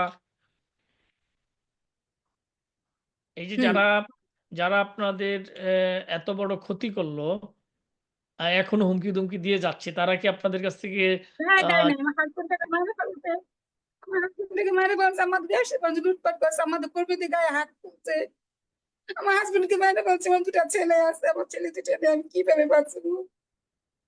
আর জানি মারলো কি আদৌ, যত বিগত 15 বছর আওয়ামী লীগ ক্ষমতা ছিল, ওরও তো এলাকা ছিল, তখন তো ওরা তো এলাকার মধ্যে থাকতো, ব্যবসা বাণিজ্য করে খাইতো, আমরা তো তখন তো আমার হাজবেন্ডটা আমাদের যে সংগঠন ছিল আওয়ামী লীগে তারা এত চালায়নি, এত বিরক্ত করেনি, নিচুকে দেখছি এটা, ওরা কিভাবে মেরে ফেললো? আওয়ামী লীগ করলে কি মেরে ফেলতো? ওই এটা কোনো কথার যুক্তি? তোমরা তো তখন এলাকায় ছিল, আমার হাজবেন্ড সাথে উঠা বসা করতা, তখন তো কথাবার্তা চলতো, তখন তো কিছু করো নাই গা, তোমার দল ক্ষমতা না আসতে না আসতে তোমরা এই ঘটনা দেখা দিলে, বিএনপি সন্ত্রাসীরা যা করলো, আমার ছেলে দুটো এতিম করে দিল। খুবই দুঃখজনক। আসলে এই আমার অপশক্তির শুধু দল। একটাই, আমি দেশবাসীর কাছে একটাই চাই যে আওয়ামী লীগ করাটা কি গুনাহ? প্রত্যেকটা মানুষ যা যা ভালোবাসে খেতে থেকে, হ্যাঁ, দল ভালোবাসতে পারে, বিএনপি করতে পারে, আওয়ামী লীগ করতে পারে, জামাত করতে পারে, জাতীয় পার্টি করতে পারে, যার যার ভালোবাসে খেতে করতে যাই মেরে ফেলতে হবে, এটা কোনো কথা? এটা কোন আইনে আছে? আবার কোনো মামলা নিতে গেছিল, মামলা নেয় না, কোথাও যেতে পারি না, হুমকি উপরে রাখে, মানে কি সে ভয়ের মধ্যে আছি, মানে রাত্রে ঘুমালে হয়তো চিন্তা করি সকালে হয়তো সূর্য দেখতে পারবো না, এমন অবস্থার ভিতরে আছি। আমার হাজবেন্ডকে এভাবে নির্মম ভাবে করছে, আমার হাজবেন্ডের লাশটা শুধু জ্বালা দিতে চাইছিল ওরা, আমার আল্লাহ। হাজবেন্ডের লাশটা পর্যন্ত দিতে চাই না, আমি আকুল আকতি চাইয়া, মাপটা চাইয়া, গতে ভিক্ষা চাইয়া আমার হাজবেন্ডের লাশটা আমি আনছি, কিছু আমার জানাজাটা দিতে দাও, মাটিটা দিতে দাও, আমার আমি মাটিটা পর্যন্ত দিতে দেয় নাই ওরা। আমি আমার বাচ্চা যেটা নিয়ে যে আমি কি অসুবিধা আছি, আমাদের ব্যবসা বাণিজ্য, আমাদের লোকজন আমার মামলা হামলা সবকিছু দিয়ে রাখছে, আমার শিরোনামে মামলা হয়েছে, আমার যে কর্মী সংগঠন ছিল সবার নামে মামলা টামলা হয়েছে, মানে কোনো কিছুর ভিতরে আমার বাচ্চা রাখে নাই, কোনো কিছুর ভিতরে না। ও, ও, আসলে যারা এই যে ওনাকে হত্যা করার পর ওনার মৃতদেহটি আপনার কাছে দিতে চায় নাই, আপ- কান্নাকাটি করে হাত পা ধরে তাদের কাছ থেকে মৃতদেহটি এনে আপনারা আহ, খবর দিয়েছেন। এই যে যারা এই কাজগুলি করেছে আপনি আপনি তো আগেও বললেন, এখনো আবারও আপনার কাছে এই কথাটা রিপিট করছি। আপনি তাদের সবাইকে ব্যক্তিগতভাবে তাদের চিনেন, তারা কারা অবশ্যই সবাইকে আপনি তাদের চিনি, জানেন। তাদেরকে চিনি, তাদের সবকিছু চিনি। তারা ও কোনো একদিন গত 15 বছর এলাকা থাকছে, এলাকা রইছে, অবশ্যই ওনাদেরকে চিনি, আমি সব চিনি, কিন্তু এখন নামটা ফেস করতে পারতাছি না, করলে আমার জানে আছে ওরা তো এখনো এলাকায় আছে, অবশ্যই নাম আপনি ফেস করতে পাচ্ছেন না, কিন্তু আপনার কাছে আমার ব্যক্তিগতভাবেও বলি আর এই অনুষ্ঠান থেকে বলছি, আপনি ওই যারার সাথে সংশ্লিষ্ট, এই যে প্রথম ওনাকে দাওয়া দিয়ে একটা রুমে নেওয়া, তারপরে ওইখান থেকে বের করে নেওয়া, চাপ পাতি নিয়ে পিছে দৌড়ানো, বা এই যা কিছু হয়েছে পরে খুন করা, কারা খুন করলো, খুন করার পর যারা মৃতদেহ দিতে দেয়নি, এই সবগুলি মানুষকে আপনি চিনেন, আপনি বললেন এখন নিরাপত্তার কারণে আপনি তাদের নাম বলতে চাচ্ছেন না। তো আপনার কাছে কথা থাকবে যে আপনি অন্তত ওই নামগুলি একটু কষ্ট করে, অবশ্যই আপনি জানেন, একটু লিখে রাখবেন, এবং এই নামগুলি আমরা আপনার কাছ থেকে সংগ্রহ করব, এবং এই কারণেই সংগ্রহ করব আমরা। আমরা এইগুলি আপনার কাছ থেকে সংগ্রহ করব, এইগুলি তো কোনো অবস্থাতেই এইভাবে ছাড়া যায় না। এই মানবতা বিরোধী অপরাধ, এই যে নরপশুর মতো কাজগুলি তারা করেছেন, তাদেরকে তো কোনো অবস্থাতেই তারা আইনের বাইরে থাকবে, তাদের বিচার হবে না, এটা তো কোনো অবস্থাতেই হয় না। যতই দায় মুক্তি, ইউনূস সাহেবরা যতই দায় মুক্তির প্রজ্ঞাপন জারি করুক, তো ওনারা অপরাধ করেছেন, দায় মুক্তির অর্থ কি? দায় মুক্তি মানে তার মানে তারা অপরাধ করেছেন। এই যে হত্যাকাণ্ডগুলি ঘটিয়েছেন, যেটা আপনার স্বামীকে মারা হয়েছে, এমনি ভাবে আরো অনেক, আমাদের অনেক বোন তাদের স্বামীকে হারিয়েছেন, অনেক ভাই তার মা বাপকে হারিয়েছেন, অনেক মা তার সন্তানকে হারিয়েছেন, এই অপশক্তির হাতে খুন হয়েছেন। এই তারা খুন করেছে, এই অপরাধগুলি তারা করেছে বিধায়ী এই অপশক্তির দাবেদার ডক্টর ইউনূস এই দায় মুক্তির অধ্যাদেশ জারি করেছে। তার মানে অপরাধ না করলে তারা কেন এই অধ্যাদেশ জারি করলো? তার মানে তারা অপরাধ করেছে, যে অপরাধ ক্ষমার অযোগ্য, যেটা সব দিক থেকে প্রমাণ হবে, এবং তাদের সর্বোচ্চ আদালত তার সর্বোচ্চ শাস্তি দেবে। সেই শাস্তি থেকে বাঁচার জন্যই তারা এই দায় মুক্তির অধ্যাদেশ জারি করেছে। তা আপনার স্বামীর ক্ষেত্রে তাই। তবে যাই করুক, কেন আপনাকে বলছি যে আপনি নামের তালিকাগুলি করে রাখবেন।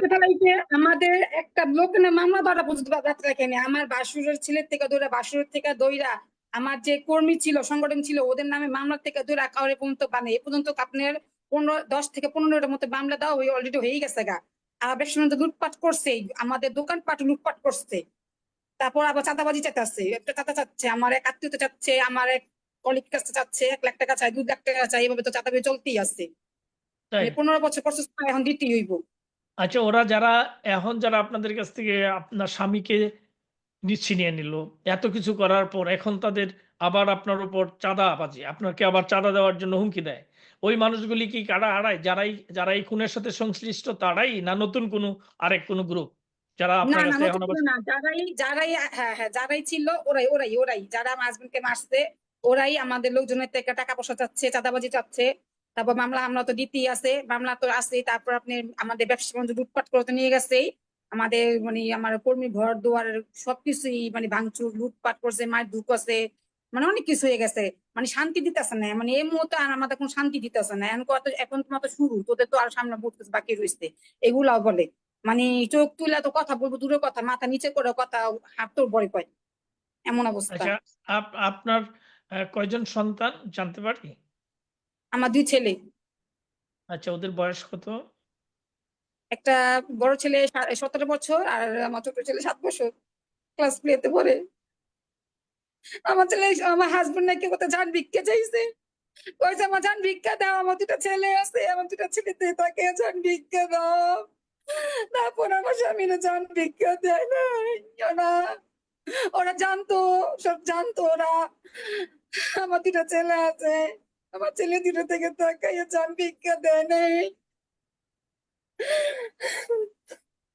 আমি জনগণের কাছে কাছে একটাই চাই, আমার স্বামী রক্তের বিচার চাই, কেন এইভাবে নির্মম ভাবে ওরা মারা হইলো, কেন ওর ছেলে 2টা দিকে তাকা জানলা ভিক্ষা দিল না, জনকে বিগত 15 বছর আওয়ামী লীগ ক্ষমতা ছিল, ওরাও তো তখন বউ পোলা বাইলে সুন্দর সুখে শান্তি করে আমাদের এলাকায় ছিল, আমাদের ওই এলাকায় ছিল, একসাথে ছিল, আমরা তো তখন তো এইগুলা চিন্তা ভাবনা কিছু করি নাই, ওরা কেন এগুলা করলো? আমার ছেলে দুটো আজকে বাপ করে রাখতে পারে না। জনগণের কাছে আমার একটাই দাবি যে আমার স্বামীর হত্যা বিচার জানি তারা নিয়ে যেতে জানি, এমন ভাবে যেন কোনো সন্তান যেন বাপারা না করে, এমন কোনো পরে যেতে বিধবা যেতে না বানায়। অত্যাচারের উপর অত্যাচার চলতেছে, আবার মামলা হামলা দিতেছে। এটা কোন ধরনের আইন, কোন ধরনের জনগণেরই আমি বুঝি না। বা আপনি মন শক্ত করুন, সন্তানদের যত্ন নিন, ওদেরকে ভরসা দিন, সাহস দিন। কারণ এখন আপনার বাবার দায়িত্ব আপনার কাঁধে, মার দায়িত্ব আপনার কাঁধে। শক্ত হতে হবে, সবাইকে আমাদের শক্ত হতে হবে। আমরা প্রত্যেকেই, আমি আপনার সাথে কথা বলছি, আমি নিজেও পারিবারিকভাবে বিভিন্নভাবে ক্ষতিগ্রস্ত। আমাদের উপরও বিভিন্নভাবে নির্যাতন, হুমকি-ধমকি এগুলি চলছে। তো আপনাকে শক্ত হতে হবে। আপনার স্বামী হারিয়েছেন, তারা তাকে নির্মমভাবে হত্যা করেছে। তিনি দেশকে ভালোবাসতেন, স্বাধীনতা সার্বভৌমত্বে বিশ্বাসী ছিলেন। সেই কারণেই আ তাকে এই অপশক্তির দূষরদের হাতে নির্মমভাবে প্রাণ দিতে হলো। আপনি সন্তান, আপনার ২ ছেলের প্রতি আপনার প্রতি সমবেদনা রইল। আমরা মহান সৃষ্টিকর্তার কাছে আমাদের আকুতি থাকবে, প্রার্থনা থাকবে যে পরপরে আপনার স্বামী সাগর ভাই শান্তিতে থাকুন। সাগর হ্যাঁ, সেই বলছি যে রনি হোসেন সাগরের আ আত্মার শান্তি পাক, এটাই আমাদের প্রার্থনা।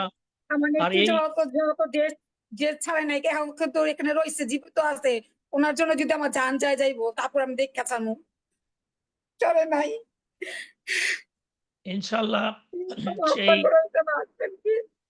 আজকে আপনি নিজেও দেখতে পাচ্ছেন, আপনি নিজে প্রত্যক্ষ করছেন বাংলাদেশের বর্তমান যে অবস্থা, কেউ শান্তিতে নেই। দেশের সব মানুষ একটা আতঙ্কের মধ্যে বসবাস করছে। আজকে এই অপশক্তির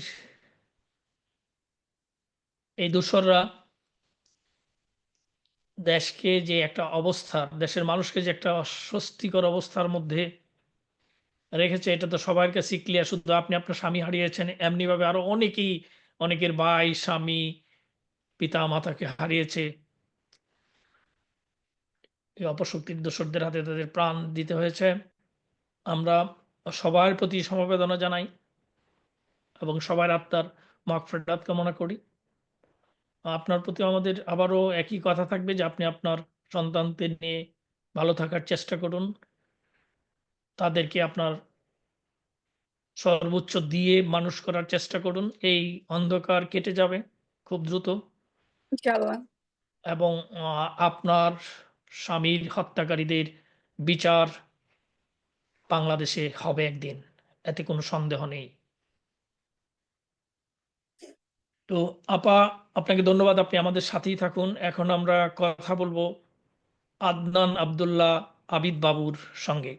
বাবু ভাই, আপনি আপনার পরিচয় দিয়ে কথা বলা শুরু করুন। বাবু ভাই, আনমিউট করুন নিজেকে। জি, ধন্যবাদ নজরুল ইসলাম ভাই। আমি আদনান আব্দুল্লাহ আবিদ, চট্টগ্রাম দক্ষিণ। জি বলুন। জি নজরুল ভাই, এই 1971-এর অপশক্তির যারা অপশক্তি ছিল তারা কোটা আন্দোলনকে ইস্যু করে জননেত্রী শেখ হাসিনাকে দেশ ত্যাগ করতে বাধ্য করেছেন। তারাই ওই আপনার যে 5ই আগস্টের পরে যে নৈরাজ্য চালিয়েছে সারা বাংলাদেশে একই সময় ধরে, ওই নৈরাজ্য চালানোর উপর ভিত্তি করে আমাকে মিথ্যা মামলা এবং আমার ফ্রেন্ডদেরকে মিথ্যা মামলা দিয়েছে। আমার বাড়িঘর বিভিন্ন ধরনের হুমকি এবং আমার দোকানপাট দখল করে ফেলছে। এগুলো প্রতি মুহূর্তে কন্টিনিউ হুমকি দিচ্ছে, থানা দাবি করতেছে এবং আমাদের ইউনিয়নের এ, এ, কয়েকজনকে একেবারে পঙ্গু করে দিছে। যে আপনার উপর যে আপনার নামে যেসব মামলা, মিথ্যে মামলা হয়েছে, এই মামলা কারা করেছে? আপনি কি ওদের আসলে চিনেন? সত্যি বলতে যারা মামলা করেছে তাদের আমি বাদীকে আমি নিজেও চিনি না, এবং যে মামলাটা যে স্থানে ইস্যু করে মামলাটা দিয়েছে, লোকেশনটা দেখানো হয়েছে মামলার চার্জশিটে, ওই স্থান থেকে আমি কমপক্ষে 60-70 কিলোমিটার দূরে ছিলাম। ওই সিসিটিভি ফুটেজ আমার কাছে আছে, আমি চাইলে হোয়াটসঅ্যাপ করতে পারি। এবং জননেত্রী শেখ হাসিনাকে এ, এ, বাদী করে 1 নম্বর আসামি করে আমাকে যে মামলাটা দিয়েছে ওই ওই স্থানে আমি ছিলামই না। তো মামলা করলো কারা? এটা কি জানতে পারছেন? এ কি আপনার এলাকার হ্যাঁ হ্যাঁ যারা হ্যাঁ এরা কারা? যারা আমার মামলাকারী, মামলা দায়ের হ্যাঁ যারা হ্যাঁ করেছে, এরা কারা? ওরা হলো জামাত বিএনপির অপশক্তি, মুক্তিযুদ্ধের অপশক্তি যারা জামাত আচ্ছা, বিএনপির শক্তির এদেরকে নেতা আমি হ্যাঁ। আমি স্পেসিফিক জানতে চাচ্ছিলাম যে আপনার নামে, আপনার নামটা যারা জুড়ে দিয়ে এই মামলার সাথে জুড়ে দিয়েছে অন্যান্যদের সাথে, ওই এরা কারা? এদেরকে কি আপনি পার্সোনালি চিনেন? ওদের যে জামাত বিএনপির কথা বললেন, ওদের ২-৪ জনের নাম বলতে পারেন? দুজনের নাম বলতে মানে আমি চিনি যে যারা আমার ঘরে কন্টিনিউ হুমকি টুমকি দিচ্ছে, আমাদের আব্বুকে এসে হুমকি দিচ্ছে, ওদেরকে চিনি, কিন্তু আসলে নামটা কে দিচ্ছে আমি নিজেও জানি না। আচ্ছা, এটা আপনি জানেন না, কিন্তু এখন এই মামলা হচ্ছে, মামলার পর এছাড়া আপনাকে বিভিন্নভাবে হুমকি-দুমকি যারা দিচ্ছে এখন, কি চাঁদা-টাদার হ্যাঁ জন্য হ্যাঁ হুমকি দিচ্ছে? বা প্রাণনাশের হুমকি যেটা বললেন, বা এই জাতীয় হ্যাঁ হুমকি যে হ্যাঁ এগুলি কারা? এই প্রাণনাশের হুমকি, হুমকিদাতারা কারা? প্রাণনাশের হুমকি শুদ্ধ এবং চাঁদও ফোনে কন্টিনিউ চাঁদা দাবি করতেছে, বাড়িতে গিয়ে আমাদের ফ্যামিলির লোকজনকে হয়রানি করতে কন্টিনিউ প্রাণনাশের হুমকি দিচ্ছে, বাড়িতে না আসার জন্য ও, আব্বুকে বলতেছে, ফাইলে ডাইরেক্ট জবাই করতেছে, এবং আমার দুলাভাইকে আমার দুলাভাই যে যেখানে দোকান ব্যবসা প্রতিষ্ঠান আছে ওই ব্যবসা প্রতিষ্ঠানে গিয়ে আমাকে কমপক্ষে এই 3 মাসের মধ্যে 5ই আগস্টের পর থেকে 50 বারের উপরে আমাকে খুঁজতে গেছে। দুলাভাই আমার ছোট ভাইকে, আমার ছোট ভাই সাতকানিয়া কলেজে পড়ে, ওই ছোট ভাইকে ডাইরেক্ট বলতেছে আমাকে ফেলে জবাই করে ফেলতে, মানে বাড়িতে না আসার জন্য প্রতিনিয়ত কন্টিনিউ হুমকি দিয়ে যাচ্ছে।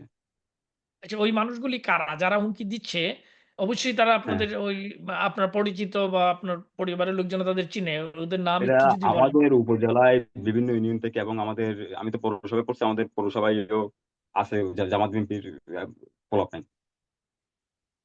এদের নাম কি বলা যাবে না? হ্যাঁ হ্যাঁ বলা যাবে, কিন্তু আমার জন্য একটু রিস্কি হয়ে যায়, বলতে বলা যাবে। আচ্ছা, আচ্ছা, আচ্ছা, আচ্ছা। আচ্ছা।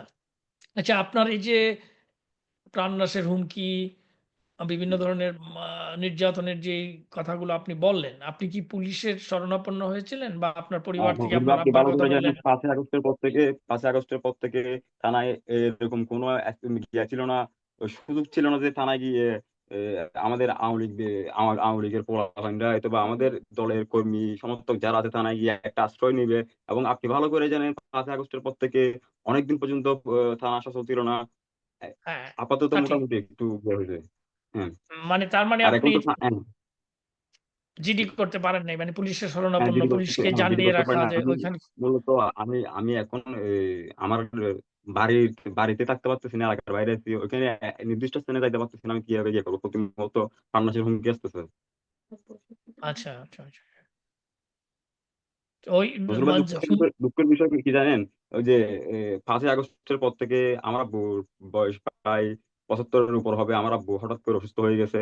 আমি আমার আব্বুর কে পর্যন্ত দেখতে যেতে পারি নাই।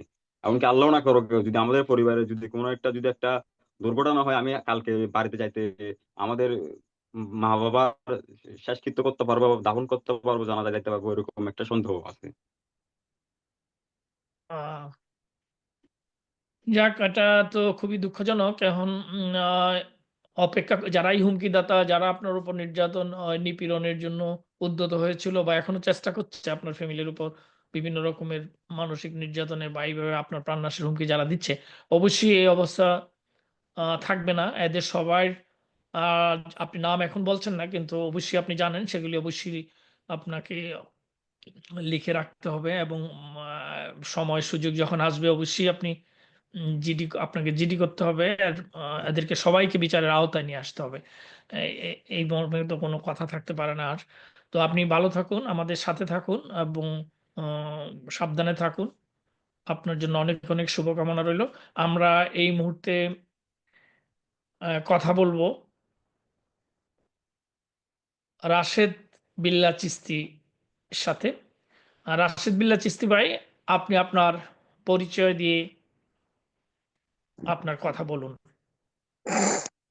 আসসালামু আলাইকুম। আমি রাশেদ বিল্লাহ চিশতী, নোয়াখালী থেকে।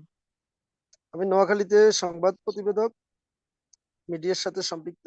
গত 5ই আগস্ট নোয়াখালী জেলাতে বাংলাদেশ আওয়ামী লীগ প্রধান জননেত্রী শেখ হাসিনাকে যখন বন্দুক ঠেকিয়ে বাংলাদেশ থেকে বিতাড়িত করা হয়, বাংলাদেশ ছাড়া করা হয় 5 তারিখের পরে নোয়াখালীতে জামাত বিএনপির লোকজন সর্বপ্রথম 4 তারিখে আমাদের নোয়াখালী জেলা শহরে আওয়ামী লীগের কার্যালয়ে প্রকাশ্যে শিক্ষার্থীরা তালা ভাঙচুর করে, অফিসে ব্যাপক ভাঙচুর করে এবং আগুন ধরিয়ে দেয়। এখানে একটা কথা বললে না, সেটা হলো আমি যেহেতু সংবাদ প্রতিবেদক, আমি কাউকে নাম উচ্চারণ করে বলতে চাচ্ছি না, যেহেতু আমি মাঠে চলতে হয়, নিউজের জন্য কাজ করতে হয়। যদিও আমাকে নোয়াখালী জেলা শহরে আওয়ামী লীগের সাংবাদিক হিসেবে চিনি, তবে কৌশলগত কারণে কারোর নাম মেনশন না করি, মূল প্রতিবেদনটা উল্লেখ করলে হয়তো এখানে কৌশলগত কারণে ভালো হবে। আমাদের নোয়াখালী সদর উপজেলার 8 নং আপনার কালাদরব ইউনিয়নের পাটারিহাটে 6 তারিখের রাত্রে আওয়ামী লীগের একটা কার্যালয়ে প্রকাশ্যে অগ্নিসংযোগ করছে, প্রকাশ্যে অগ্নিসংযোগ করে তারা নৃত্য করেছে। এই হলো আমাদের নোয়াখালীর সেকেন্ড দুইটা ঘটনা। আমাদের একই ইউনিয়নের 4 নং ওয়ার্ড, 4 নং ওয়ার্ডে আমি বলতে চাচ্ছি 4 নং ওয়ার্ডে বিএনপি সমর্থিত লোকজন আমাদের ওই ওয়ার্ডে 4 নং ওয়ার্ডে আওয়ামী লীগের সাধারণ সম্পাদক এনাম মাঝির 12টি দোকানঘরে প্রকাশ্যে হামলা করে ভাঙচুর করে আগুন ধরিয়ে সমস্ত দোকানপাট আগুন দিয়ে জ্বালিয়ে দিয়েছি। তো আমি সেখানে গিয়ে কয়েকটা নিউজ করেছি এবং লাইভ দিয়েছি, এবং ওই লাইভ ভিডিও বাংলাদেশ আওয়ামী লীগের বিভিন্ন পেজে সবার সাথে শেয়ার করার চেষ্টা করেছি। আমার কথা কি শুনতে পাচ্ছেন? জি, জি, চিস্তি ভাই আপনি বলুন। তারপর আপনার নিজের হ্যাঁ, সাথে যে ঘটনাগুলি ঘটেছে। আরেকটা ঘটনা বলতে চাচ্ছি, সেটা খুব বেদনা বিদুর। আমার সহপাঠী এবং রাজনৈতিক সহকর্মী সদর উপজেলার 2 নং দাঁতপুর ইউনিয়নের আওয়ামী লীগের সাধারণ সম্পাদক, যুগ্ম সাধারণ সম্পাদক মোহাম্মদ জাহাঙ্গীর শেখ, সে আওয়ামী লীগের জন্য তুখোর। আজকে গতকালকে কিন্তু আবার এই ধানমন্ডি থেকে গ্রেপ্তার হয়েছে, বঙ্গবন্ধু এভিনিউ থেকে গ্রেপ্তার হয়েছে। কেমন সেই জাহাঙ্গীর শেখের 5 তারিখের রাত্রে আচ্ছা, আচ্ছা। তার বসত ঘরে 5 তারিখের রাত্রে প্রকাশ্যে আগুন ধরিয়ে দিয়ে এখানে ককটেল বিস্ফোরণ করে পুরা ঘরে অগ্নিসংযোগ করে পুরো ঘরটা জ্বালিয়ে দেয়। পরবর্তীতে আমি লোক মারফতে সেই ঘরের ফটো সংগ্রহ করি।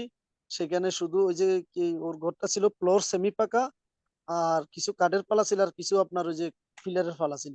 তো সবকিছু পুড়ে শুধু ফ্লোর আর আপনার ফিলারের ফালাগুলা রয়ে গেছে। সেটা আমাদের জন্য খুবই দুঃখের ঘটনা। সদর উপজেলার আরেকটা ঘটনা হইলো আচ্ছা, সদর ওনাকে উপজেলার ওনার বিষয়টা একটু জেনে নেই। ওনাকে যে গতকাল বঙ্গবন্ধু এভিনিউ থেকে গ্রেপ্তার করলো, তিনি গতকাল তাহলে ওই আমাদের শহীদ নূর হোসেন দিবস উপলক্ষে তিনি সেই এলাকায় গিয়েছিলেন সেই জন্য, বা কি কারণে ওনাকে গতকাল পুলিশ গ্রেপ্তার করলো বঙ্গবন্ধু এভিনিউ থেকে, এটা কি সবাইকে জানেন বলতে আপনি? চাচ্ছি, সেটা হলো জাহাঙ্গীর শেখ আইডি লিঙ্কটা আমি দিব আমাদের আইডিতে, হোয়াটসঅ্যাপে গ্রুপে দিব। ওর কিন্তু ও তেজি এবং আপনার তুখোর। জননেত্রী শেখ হাসিনাকে নিয়ে সবসময় বলে যে আমার তো সহকর্মী, আমার নাম ধরে উল্লেখ করে, বা আমরা প্রি। তো 5 তারিখের ঘটনার জন্য সে সবসময় মানুষকে দাওয়াত করতো, ইনভাইট করতো যে আমি খাবার বহন করব, ভাড়া বহন করব, নোয়াখালী থেকে যারা যারা আছে তুমি এদিক থেকে পাঠাই দাও। সে কিন্তু প্রচুর প্রতিবাদী ছিল, নিজে স্লোগান তুলতো। এবং আমাদের নোয়াখালীর কোর্টে আপনারা দেখবেন জয় বাংলার একটা স্লোগান দিছে একটা ছেলে, 2টা হাত তুলে। ওই ছেলেটার কথা আমি বলছি। না, আমি গতকাল যে তিনি গ্রেপ্তার হলেন বঙ্গবন্ধু এভিনিউ থেকে, জি জি, উনি গতকালকে নূর হোসেন দিবসকে কেন্দ্র করি এবং সফল করার জন্য জননেত্রী এবং বাংলাদেশ আওয়ামী লীগের আদেশ বাস্তবায়নে ঢাকাতে অবস্থান নিয়েছে। বঙ্গবন্ধু এভিনিউতে 11টার পরে ওর নাম্বার বন্ধ পাওয়া গেছে। ওর সাথে আমার সাথে প্রতিনিয়ত কথা হতো। আমি তাকে বলতাম যে তুমি মোবাইলটা একটু হেফাজতে রাখবা, মোবাইলের মধ্যে যেহেতু আইডিতে আওয়ামী লীগের বিভিন্ন বিষয় পোস্ট আছে, এটাতে অ্যাটাক হওয়ার সম্ভাবনা আছে। কৌশলগত কারণে মোবাইলটা সেকেন্ড কাউকের কাছে রাখি, সেভে রাখার জন্য। তাই ধরে নিছি বোধহয় নাম্বারটা বন্ধ পাওয়া যাচ্ছে, হয়তো কারণে বন্ধ। রাতের 8টার পরে আমরা যখন নিশ্চিত হয়েছি যে আমাদের লোক গ্রেপ্তার হয়েছে, আমরা হসপিটালে গিয়ে খবর নিছি, হসপিটালে আমাদের লোক নাই। আমরা 3টা থানায় খবর নেওয়ার পরে পর্যায়ক্রমে আমরা পল্টন থানায়, পুলিশ স্বীকার করছে তাকে বিস্ফোরণ আইনে গ্রেপ্তার করা হয়েছে। সে এখন আমাদের হেফাজতে আছে। আচ্ছা, আচ্ছা, আচ্ছা, আচ্ছা। তার মানে তিনি গতকাল শহীদ নূর হোসেন দিবস উপলক্ষে ঢাকায় গিয়েছিলেন, ওই জায়গায় ঢাকা ছিলেন। গিয়েছেন এবং সে বিশাল ভূমিকা রাখছে, সে স্লোগান তুলছে ওইখানে। সে অনেক পোস্ট দিছে, প্রতি 5 মিনিট পরে পরে সে পোস্ট দিত। সে অনেক দীপ্ত, মানে এবং তেজি প্রতিবাদী। হ্যাঁ, গতকাল অনেকেই গ্রেপ্তার হয়েছেন, অনেকেই শারীরিকভাবে লাঞ্ছিত হয়েছেন। আর আমরা নিজেরাও তো এমনিও প্রত্যক্ষ করেছি টেলিভিশনও, শুধু সামাজিক যোগাযোগ মাধ্যম নয়, বিভিন্ন টেলিভিশনও দেখা গেছে আমাদের অনেক নারীরা, অনেক মহিলারা, আমাদের মা বোনরা অনেকেই ওই অপশক্তির দূষরদের হাতে তাদের লেলিয়ে তো দেওয়া তার এই ওয়াইফ আবেদার আমাকে ইউনূস সাহেবের লেলিয়ে দেওয়া অপশক্তির দোসরদের হাতে তারা লাঞ্ছিত হয়েছে, এটা আমরা প্রত্যক্ষ করেছি সবাই। সে তিনি অনেক প্রতিবাদী ছিলেন। তার ওয়াইফে গতকালকে রাত্রে আমাকে কান্নাকাটি করছে, রাতের ভিতরে 5 মিনিট পরে পরে 2টা 2:30 3টা আমি ঘুমাইতে পারি নাই। তখন আমি বলছি ভাবি আপনার, আমি তো এখন এই যে কিছু করা যাচ্ছে না, যেহেতু আমি আপনি তো সাংবাদিক, একটু কিছু করা যায় কিনা। আমি ভাবি করতে হলে ওই যে অ্যারেস্ট করার পরে নিয়ম অনুযায়ী যে যে জেলাতে যার বাড়ি হোম টাউনে ওইখানে পাঠিয়ে দেওয়া হয়। নোয়াখালীতে আসার পর আমরা আইনিভাবে এটা সমস্যা নেই, আপনি ভরসা রাখেন, ইনশাল্লাহ। সে কিন্তু হতাশাগ্রস্ত, তার পরিবার, তার বাড়িতে আগুন ধরিয়ে দিয়ে সব পুড়িয়ে দিয়েছে। কালকে তাকে গ্রেপ্তার করা হয়েছে। এর আগে তাকে হত্যা করার জন্য অসংখ্যবার বিভিন্ন মহল থেকে হুমকি ধমকি দেওয়া হয়েছে। সে আমার সাথে এগুলো সবসময় শেয়ার করতো। তাদের এমনি যারা তাদেরকে হুমকি দিত বা বিভিন্ন পান্নাসের চেষ্টা করতো, ওদের নাম জানেন, বা ওদের যেহেতু আপনার আমি সাথে তার আমি ঘনিষ্ঠ বন্ধুত্ব। ওদের নাম জানি। আমি যেহেতু প্রতিবেদক, মাঠে কাজ করতে হয়, আল্লাহ না কাজ করুক, আমরা যারা এই যে এখনো স্বাধীনতা ইতিহাস ঐতিহ্য লেখালেখির সাথে জড়িত, আমরা এটা হলে প্রবলেম আছে। এই জন্য আমরা কৌশল কারণে নাম বলতে চাচ্ছি না, যেহেতু এখন লাইভে সবাই জানতেছে। তবে আমি আপনাকে পার্সোনাল ভাবে এই বিষয়গুলো শেয়ার করি। ধন্যবাদ আপনাকে অনেক। আমার আপনি আরেকটা ঘটনা হলো, নোয়াখালীর খলিফারহাটে আওয়ামী লীগের কার্যালয়ে 5 তারিখ সন্ধ্যা আগুন জ্বালিয়ে দিয়েছে। সেই ঘটনাটাও বাংলাদেশ। মিউট হয়ে গেছেন মনে হয়, দেখেন তো।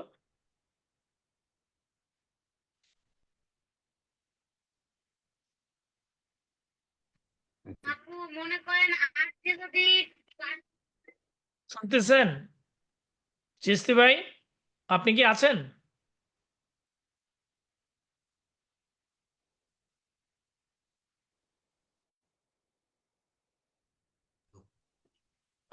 চিস্তি ভাই, আপনি বোধহয় লাইন থেকে বেরিয়ে গেছেন। হ্যাঁ, আপনি ডিসকানেক্ট হয়ে গেছেন আমার মনে হয়। আমরা একেবারেই শেষ প্রান্তে আজকের এই আয়োজনের। তো আবার আপনাদের আরো অন্যরা যারা নির্যাতন নিপীড়নের শিকার হয়েছেন, এই তো নজরুল ভাই, হ্যালো।